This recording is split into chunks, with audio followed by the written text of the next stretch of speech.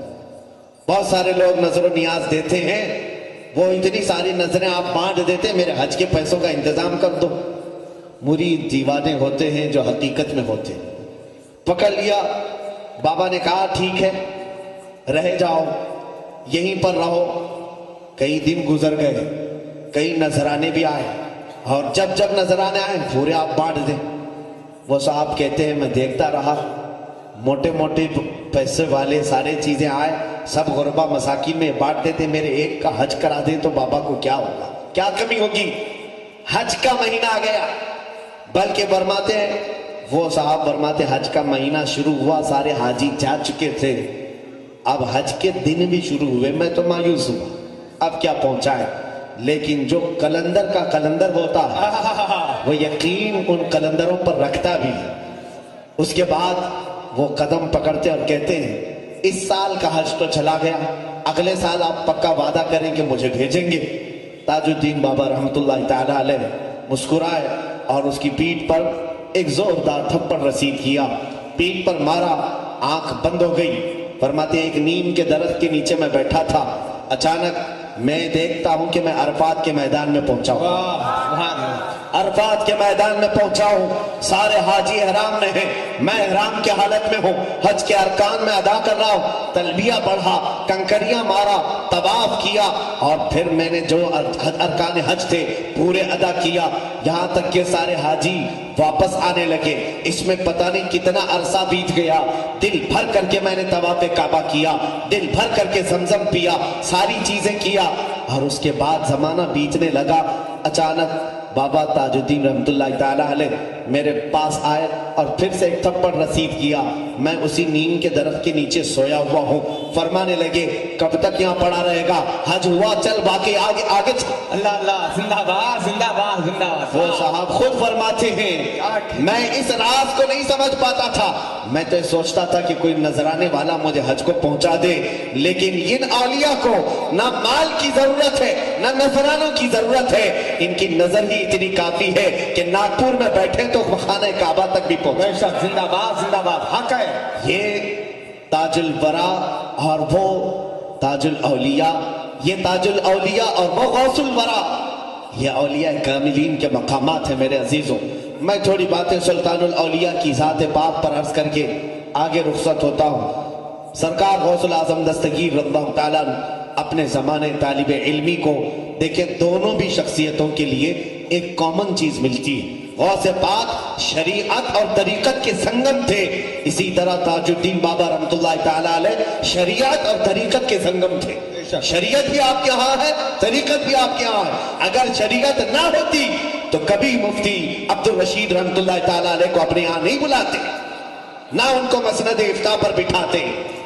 وہ جاہل ہیں جو مشہور کرتے ہیں کہ اولیاء کا شریعت سے کوئی تعلق نہیں، وہ خود ہی جاہل ہیں۔ اولیاء کاملین تو حقیقت میں شریعت کے سمندر ہیں۔ امام غزالی فرماتے ہیں ما کان اللہ من ولی جاہلا ولو کان لعلمہ اللہ اولا، اللہ کا کوئی ولی جاہل نہیں ہوتا۔ یہ اور بات ہے کہ کسی کے پاس اگر پڑھا نہیں ہے اللہ خود اسے پہلے پڑھاتا ہے، پہلے اسے علم دیتا ہے پھر ولایت دیتا ہے۔ تو کسی ولی کے بارے میں یہ مت سمجھنا یہ کسی مدرسے کو نہیں گئے، کسی کے پاس مولانا کے پاس نہیں بیٹھے۔ اللہ رب العزت بعض اولیاء کو علم لدنی عطا فرماتا ہے۔ تاج الدین رحمت اللہ تعالی علیہ شریعت کے اور طریقت کے سنگم تھے، اسی طرح سیدی غوث الورا سلطان الاولیاء شریعت اور طریقت کے بحر ذخار تھے۔ یہاں سے یہ پتہ چلتا ہے سچے اولیاء کے عاشقین وہ ہیں جو شریعت کو بھی پاس رکھتے ہیں طریقت کو بھی پاس رکھتے بے شک بے شک ہیں۔ سبحان ایک بات یاد رکھیں، کچھ لوگ اگر گمراہ کریں کہ نہیں طریقت کی طرف مت جاؤ، صرف شریعت دیکھو، وہ فاسق بنا دیں گے تمہیں، فاسق بنا دیں گے۔ جی جی بہت امام مالک رحمت اللہ علیہ نے فرمایا جو صرف شریعت پڑھتا رہا اور طریقت کی کوئی بات نہیں سیکھا وہ فاسق ہو جائے، اور جو شریعت کو چھوڑ کر طریقت کی بڑی بڑی باتیں پڑھنے کے لیے آیا تو وہ تو زندیق بن جائے گا، شیطان بن جائے گا، شیطان اسے گمراہ کر دے گا۔ اور جو دونوں کو جمع کر دیا وہ اللہ تک پہنچ گیا، سبحان اللہ وہ رب تک پہنچ گیا، کیونکہ میرے عزیز شریعت مولانا لوگوں کی نہیں ہے، میرے آقا صلی اللہ علیہ وسلم کی، بے شک کیا رسول پاک کی ہے۔ بے شک اور اس دروازے کو چھوڑ کر رب کی معرفت کہاں سے ہوگی؟ بخدا خدا کا یہی ہے در، نہیں اور کوئی مفر مکر، جو وہاں سے ہو یہی آ کے ہو، جو یہاں نہیں تو وہاں نہیں۔ بے شک کیا کہنے زندہ باد زندہ باد رسول کریم صلی اللہ علیہ وسلم کی شریعت یہ در حقیقت میرے آقا کا دروازہ ہے، یہ چھوڑ کر معرفت تک نہیں پہنچ سکو گی۔ خیر، غوث پاک رضی اللہ تعالیٰ عنہ خود اپنے قصیدے میں فرماتے ہیں درست العلم حتی صرت قطبا ونلت السعد من مولا الموالی، میں علم حاصل کرتا رہا، علم حاصل کرتا رہا، یہاں تک کہ میں علم حاصل کرنے کے زمانے میں ہی قطبیت کے مقام کو پہنچ گیا، سبحان اللہ سبحان اللہ قطب بن گئے۔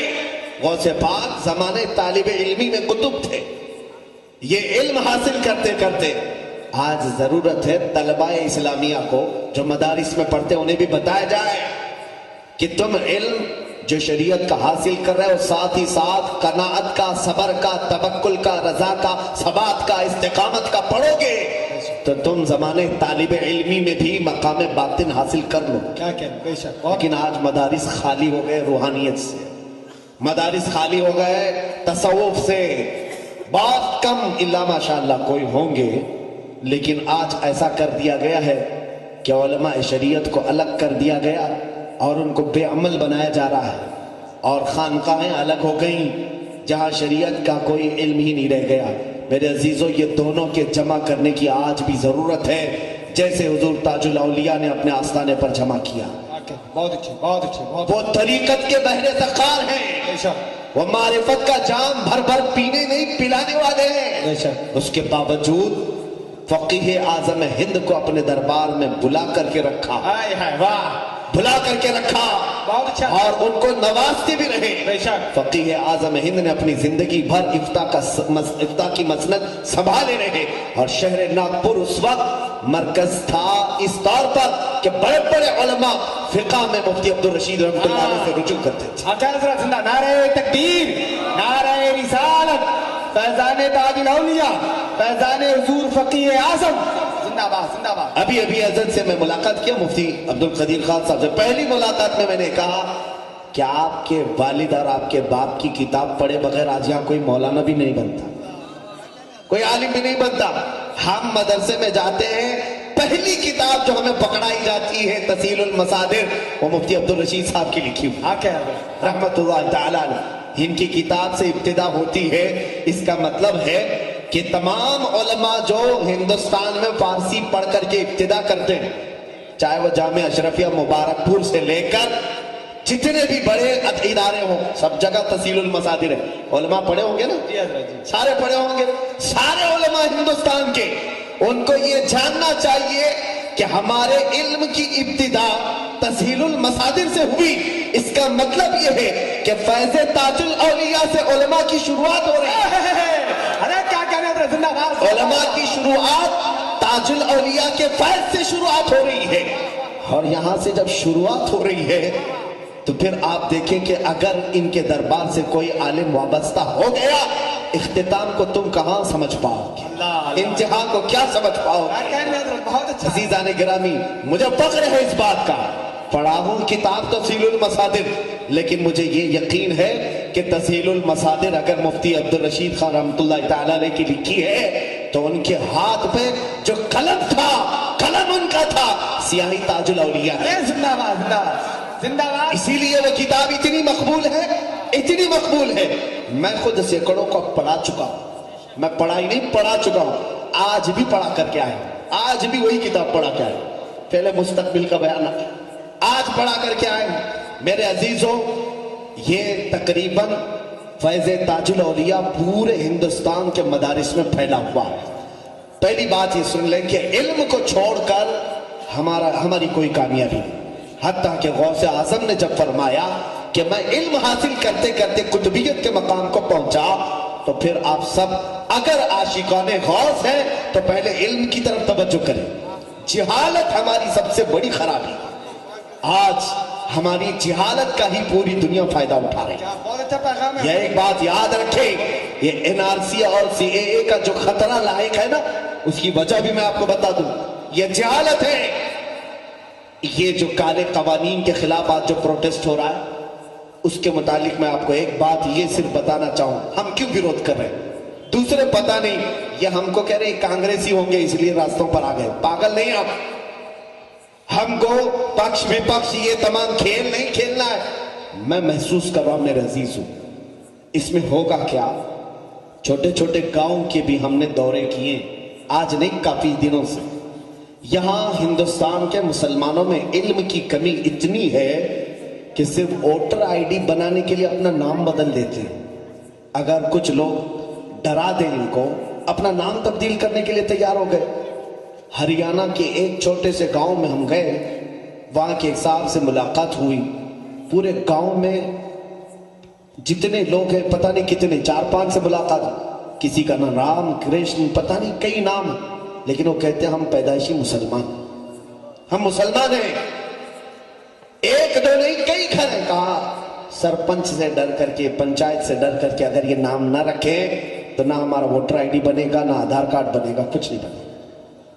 میرے عزیزوں، یہی مسئلہ آئے گا NRC میں۔ انہوں نے یہ کہا 1970 سے پہلے کے پروف جس کے پاس ہیں وہ انڈین مسلم ہے، آپ کو مان لیا جائے گا، اور جس کے پاس نہیں ہے اس کو کہا جائے گا پاکستان سے آیا، بنگلہ دیش سے آیا ہے، افغانستان سے آیا، تم گھسپیٹی ہو، جاؤ ڈیٹینشن سینٹر میں۔ یہ تمام چیزیں چل رہی نا آج، لیکن اس وقت کیا ہوگا جانتے ہیں آپ؟ یہ 25 کروڑ مسلمانوں کی آبادی میں سمجھتا ہوں شاید 15 کروڑ کے پاس کاغذات ہوں گے پتہ نہیں۔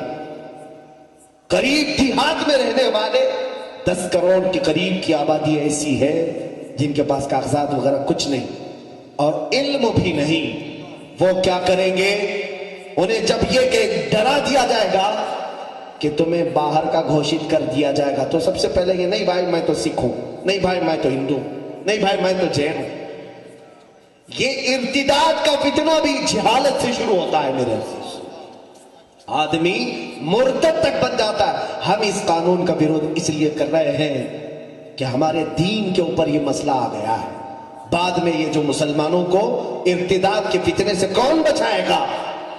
عزیزہ نگرامی، وقت کی نزاکت کو سمجھے۔ بہرحال میں موضوع سے ہٹنا نہیں چاہتا، لیکن بات یہاں جہالت کی آئی ہے تو مجھے بولنا پڑتا ہے کہ آج ہماری قوم میں سب سے زیادہ جہالت، اور یہ ہماری نہیں بلکہ کئی کمیٹیاں اس پر ریسرچ کر کے اپنی رپورٹ گورنمنٹ کو پیش کر چکی ہے۔ سب سے زیادہ جہالت، نہ کالجز میں ہمارا کچھ مقام، نہ مدارس اسلامیہ میں۔ پھر جاتے کہاں ہیں؟ کیا سارے کباب روٹی کھانے کے لیے ہوٹلوں پہ کھڑے رہتے، یا رات بھر انٹرنیٹ چلانے کے لیے PUBG گیم کے لیے تمہاری زندگی ہے؟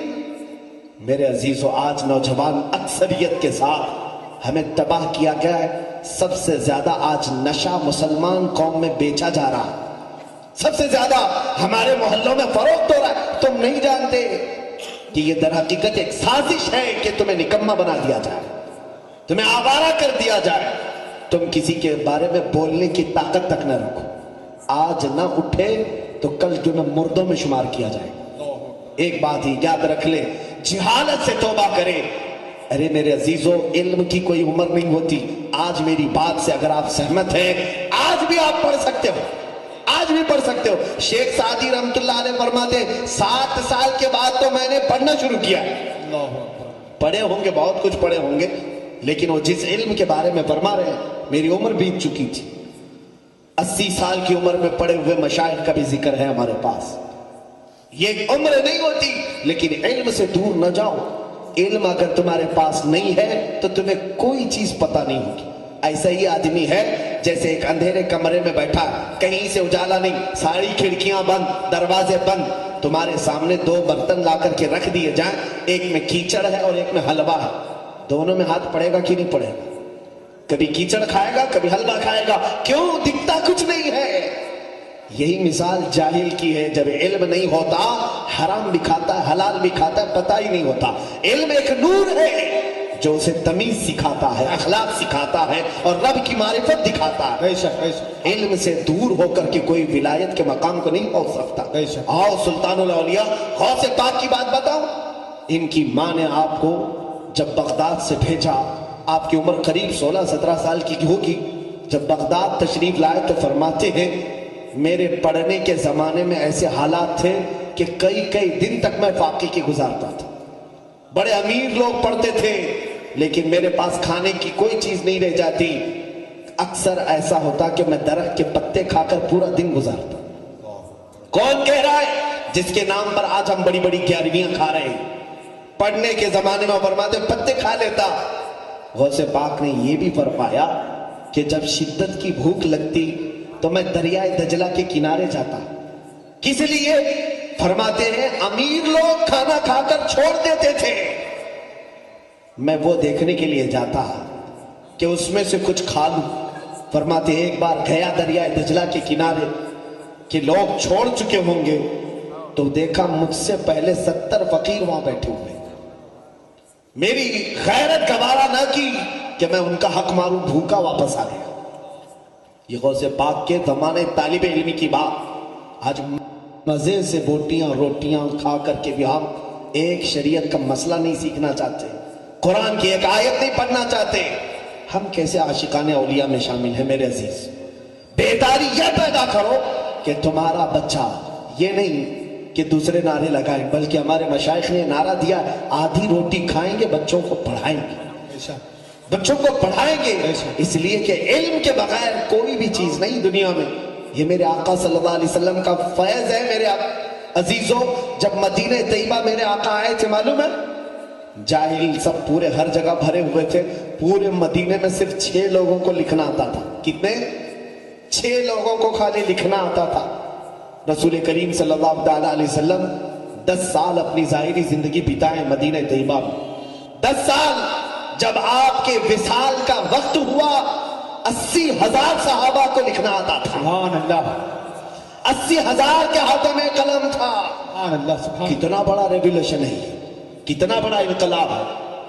شاید میں زندگی بھر پڑھاؤں تو اتنے شاگرد نہیں بنا پاؤں گا جو 10 سال میں میرے آقا صلی اللہ علیہ وسلم نے علم معرفت، علم طریقت، علم شریعت کا بحر ذخار انہیں بنایا تھا۔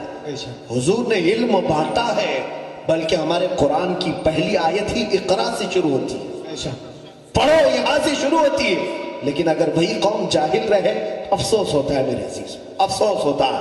میں آپ کو آج دعوت یہ بھی دوں گا کہ جہالت کے اڈوں سے باہر نکلو، آپ مطالعہ کر۔ آج آپ کے ہاتھ میں موبائل ہے، بہت اچھی چیز ہے میرے عزیز، بہت اچھی ہے۔ جہاں یہ زہر ہے وہیں تمہارے لیے بہت ساری اثر بھی ہے۔ اس موبائل میں ہزاروں کتابیں، اس موبائل میں انٹرنیٹ میں جاؤ، پوری حدیثیں ہیں، پوری تفاسیر ہیں، سب کچھ ہے۔ دنیا نے اور آسان کر دیا تمہیں۔ دیکھو، مطالعہ کرو، علم حاصل کرو، جاہلوں سے سن کر جاہل بن کر نہ رہو۔ غوث پاک فرماتے ہیں جس دن دریائے دجلہ سے میں واپس آیا، سنیے، غوث پاک صرف کرامتیں سنتے ہیں نا، ٹھوکر سے مردے زندہ ہونا یقیناً وہ ان کا مقام ہے، لیکن اس مقام تک پہنچنے سے پہلے جو مشقتیں آپ نے اٹھائی ہیں وہ بھی تو بیان ہونا چاہیے۔ کیا کہنا صحیح ہے، وہ مصائب جو آپ نے برداشت کیے وہ بھی بیان ہونے چاہیے۔ فرماتے ہیں کہ میں بھوکا ایسے آیا کہ میرا پیٹ پیٹ سے لگ رہا تھا، اتنی بھوک تھی۔ ایک مسجد میں آ کر کے سو گیا، قریب کی ایک مسجد تھی، اور جیسے ہی میں وہاں لیٹا، ظہر کا وقت تھا، دیکھا تھوڑی دیر کے بعد ایک تاجر مسجد میں داخل ہوا، تجارت کرنے والا، بغداد میں بہت آتے تھے۔ وہ آیا اور اندر آ کر کے وہ نماز سے فارغ ہو کر کے اپنے ہاتھ میں کچھ تھیلی ولی تھی، کھولا تو اس میں گرم گرم کباب، اس کی خوشبو پھیل گئی، اور وہ کباب دسترخوان پر بچھا کر کھانے کے لیے بیٹھا۔ غوث پاک فرماتے میری نظریں اس طرف گئی تو اس نے مجھے دیکھا اور کہا بیٹا آ جاؤ دسترخوان میں شریک ہو جاؤ۔ فرماتے سنت یہ ہے کہ جب بھوک لگے اور کوئی بلائے تو نہ کہا جائے، شریک ہو جائے۔ میں شریک ہو گیا، دسترخوان پر بیٹھا۔ جب کھانے کی بات آئی تو اس نے مجھ سے پوچھا کہ تم کیا کرتے ہو؟ کہا میں پڑھتا ہوں، یہاں پر طالب علم ہوں۔ تو اس نے چونک کر کہا بہت اچھا ہوا کہ ایک طالب علم سے میری ملاقات ہوئی، میرا ایک مسئلہ تم سالو کر دو گے، حل کر دو گے؟ کہا بولے آپ کا کیا مسئلہ ہے؟ وہ تاجر کہتا ہے در حقیقت میں جیلان سے آیا ہوں، جیلان سے آیا ہوں جو غوث پاک کا مادری وطن ہے، جہاں آپ کے پیدا ہوئے۔ کہتا ہے میں جیلان سے آیا ہوں، تجارت کی غرض سے آیا تھا، تجارت میں بہت لاس ہو گیا، سب لٹ گیا۔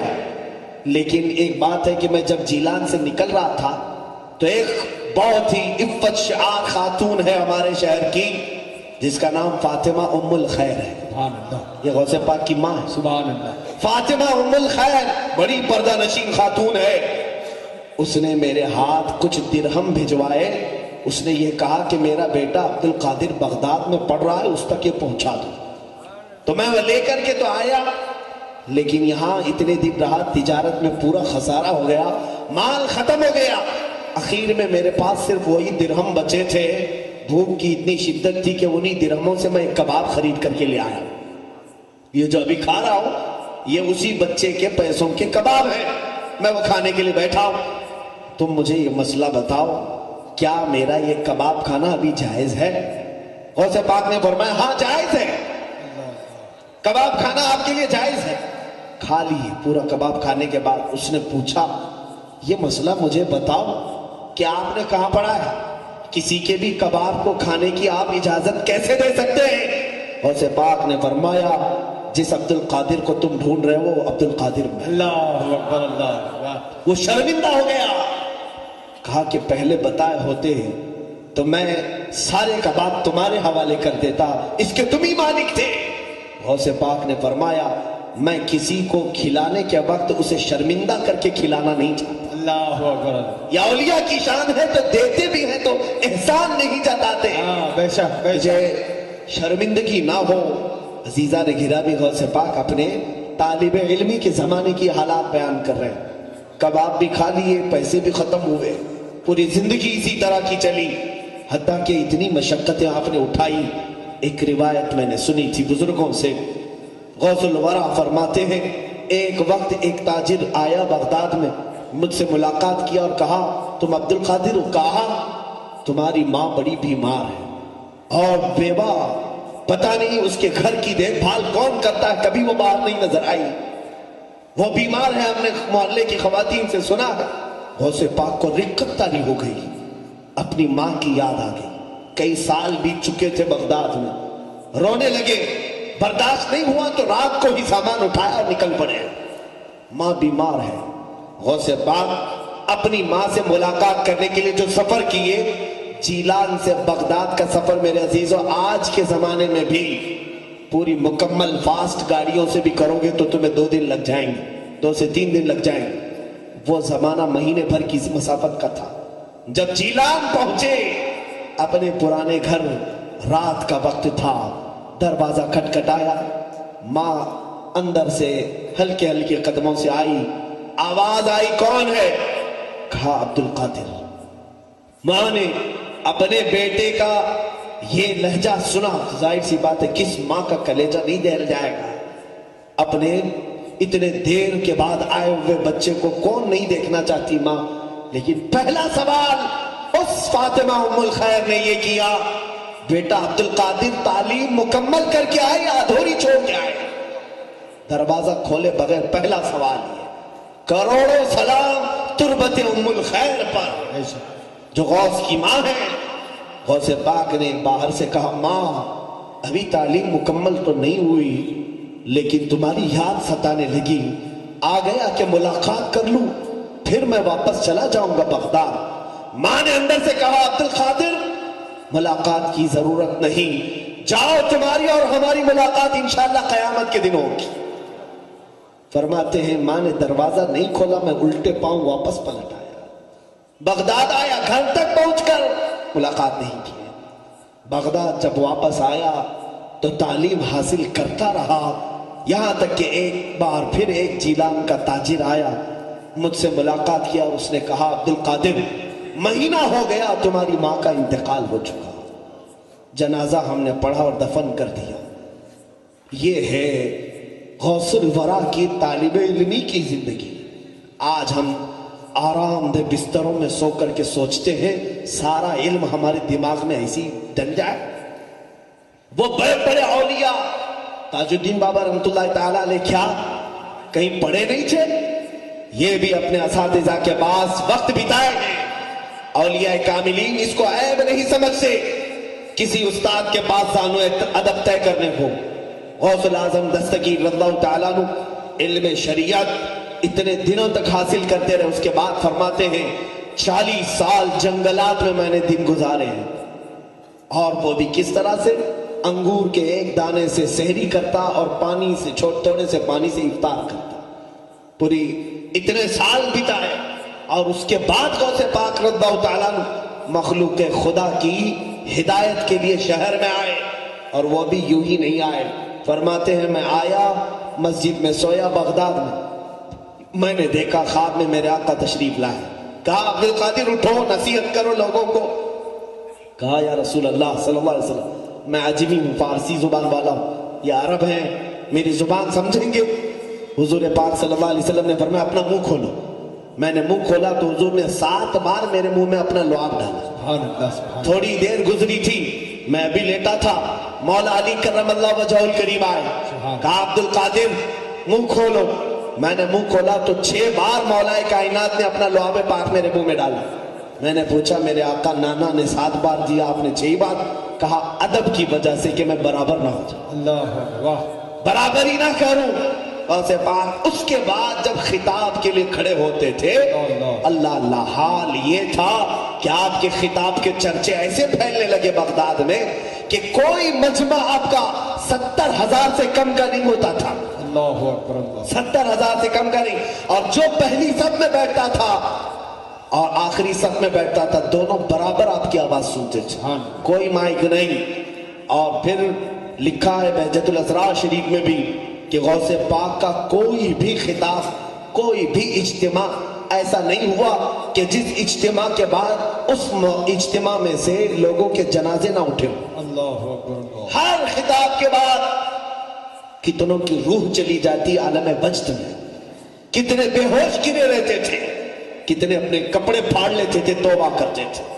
بس زبان کی بلا کی تاثیر تھی میرے عزیز، غضب کی تاثیر تھی، حتیٰ کہ جو زبان سے نکلتا تھا وہ دلوں میں ایسا پیوست ہوتا کہ زندگی بھر کے لیے وہ نقش کر لیتا تھا۔